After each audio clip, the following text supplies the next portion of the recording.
అందరికీ నమస్కారం.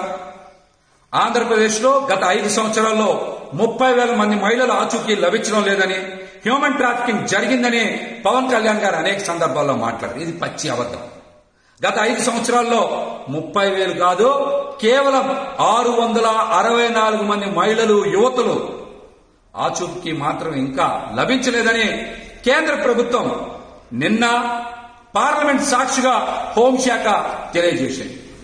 ఇది కూడా వైసీపీ ఎంపీలో, రాజ్యసభ సభ్యులో అడిగినటువంటి ప్రశ్న కాదు. గత 5 సంవత్సరాల్లో ఎంతమంది మహిళలు జిల్లా వారీగా, వయసు వారీగా ఆచూకీ లభించలేదని తెలుగుదేశం పార్టీ ఎంపీలైనటువంటి పార్థసారథి గారు, అదేవిధంగా లావు కృష్ణ దేవరాయలు గారు అడిగినటువంటి ప్రశ్నకి పార్లమెంట్ సాక్షిగా కేంద్ర హోంశాఖ సమాధానం చెప్పింది. నిన్న ప్రశ్న నెంబర్ కూడా 1351, తేదీ 30 జులై 2024లో లోక్సభలో కేంద్ర హోంశాఖ ఇచ్చినటువంటి లిఖితపూర్వకమైనటువంటి సమాధానం 2019 నుంచి 2023 వరకు 30,000 మంది మహిళల అదృశ్యం కాలేదు. గత ప్రభుత్వం ప్రతి ఏడాది కూడా యువతులు ఆచూకీ లభ్యం కాకపోతే ఎంతో నిబద్ధతతో పనిచేసి 98.5% మహిళల్ని సురక్షితంగా వారి ఇంటికి చేరవేర్చారని లిఖితపూర్వకంగా తెలియజేశారు. మరి పవన్ కళ్యాణ్ గారికి ఏ నిఘా సంస్థలు చెప్పినాయి? ఎవరు చెప్పారు? మీరు మహిళల పట్ల, యువతల అడ్డం పెట్టుకుని కుట్రపూరితమైనటువంటి రాజకీయం చేశారు. కాబట్టి మీరు ఆంధ్రప్రదేశ్లోని మహిళల మొత్తానికి కూడా క్షమాపణలు చెప్పాలని మేమైతే డిమాండ్ చేస్తాం. కావాలంటే మీరు తెలుగుదేశం పార్టీ ఎంపీలు లేవనెత్తినటువంటి ఈ ప్రశ్నకి లోక్సభలో వచ్చిన సమాధానం కాపీని కూడా మీకు పంపిస్తాం. ఒకసారి మీరు కూడా చదువుకోవచ్చు. ఎన్నో అబద్దాలు, ఎంతో కుట్రపూరితమైనటువంటి విష ప్రచారం చేసి జగన్మోహన్ రెడ్డి గారి మీద ఇష్టానుసారం మాట్లాడారు. కానీ జగన్మోహన్ రెడ్డి గారు మరి మహిళలు గాని, యువతల భద్రత మీద ఎంతో నిబద్ధతతో పనిచేసినటువంటి ప్రభుత్వం జగన్మోహన్ రెడ్డి గారి ప్రభుత్వం. పోలీస్ శాఖ కూడా అద్భుతంగా గత 5 సంవత్సరాల్లో పనిచేయబట్టే కదా మహిళలు గాని, యువతలు గాని అదృశ్యం అయితే వారి ఆచూకీ లభించింది. 98.5% కేసుల్ని మరి ఛేదించి వారందరినీ కూడా ఇంటికి చేర్చినటువంటి ఘనత జగన్మోహన్ రెడ్డి గారిదని కూడా ఈ సందర్భంగా తెలియజేస్తారు. ఈ వాస్తవ గణాంకాలన్నీ కూడా ప్రజలు తెలుసుకోవాలి. విషపూరితమైనటువంటి ప్రచారం చేసి మరి రాష్ట్రం వైపు ఎవరు చూడని విధంగా చేస్తున్నది ఎవరో?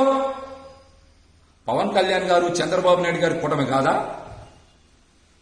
కాదా? ఏం మా సొంత గణాంకాలు కాదే? 2019లో ఆచూకీ లభించినటువంటి వారి మహిళలు 18 సంవత్సరాల లోపు 24 మంది, 18 సంవత్సరాలు పైబడి 289 మంది. 2020లో 95 మంది 18 సంవత్సరాల లోపు, 292 మంది 18 సంవత్సరాలు పైబడి. 2021లో 97 మంది 18 సంవత్సరాల లోపు, అదేవిధంగా 372 మంది 18 సంవత్సరాల పైబడి. 2022లో 100% ఆచూకీ లభించినటువంటి, మిస్ అయినటువంటి ప్రతి ఆడపిల్లని కూడా ఇంటికి చేర్చినటువంటి ఘనత వైసీపీ ప్రభుత్వాన్ని, జగన్మోహన్ రెడ్డి గారి పాలనది. 2022లో మరి అన్ని కేసుల్ని కూడా పరిష్కరించారు, చాలా వరకు పరిష్కరించారు. 2023లో 18 సంవత్సరాల లోపు 48 మంది, 18 సంవత్సరాలు నిండిన వారు 7 మంది. ఈ మొత్తం గణాంకాలన్నీ చూస్తే 5 సంవత్సరాలు చూస్తే ఆచూకీ నేటికి లభించిన వారి సంఖ్య 30,000 కాదు, 663 మాత్రమే. 663 మాత్రమే. కాబట్టి ఇలాంటి విష ప్రచారాన్ని చేసినటువంటి పవన్ కళ్యాణ్ గారు ఖచ్చితంగా వాస్తవాన్ని తెలుసుకోవాలి. మరి తప్పుడు ప్రచారం చేసి, కుట్రపూరితమైనటువంటి ప్రచారం చేసినందుకు వారు ఈ రాష్ట్రంలోని మహిళలకు క్షమాపణలు చెప్పాలి. అదేవిధంగా గతంలో జగన్మోహన్ రెడ్డి గారు మరి కేంద్ర ప్రభుత్వ సహకారంతో చాలా అద్భుతంగా 2019-23 మధ్య ఆడపిల్లలకి అవగాహన కోసం, యువతల అవగాహన కోసం చాలా అద్భుతంగా పనిచేశారని ఇందులో కూడా రాశారు. అది కూడా విముక్తి అనే ఒక ప్రచారం చేశారంట విస్తృతంగా. విముక్తి అని విస్తృతంగా ఆడపిల్లలకి, యువతలకి, మరి కొంతమంది నేరస్తులు బారిన పడకుండా ఉండేందుకు వారు అద్భుతమైన ప్రచారం చేశారని కూడా ఇందులో లిఖితపూర్వకమైన సమాధానం తెలియజేశారు.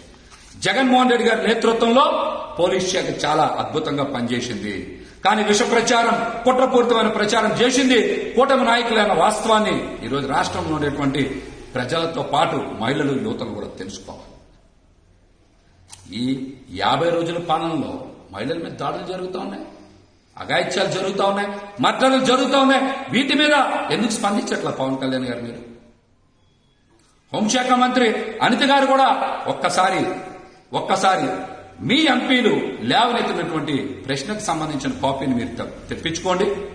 మీరు కూడా చాలా బాధ్యతతో కూడినటువంటి ప్రకటనలు చేయాలని కూడా ఈ సందర్భంగా తెలియజేస్తా.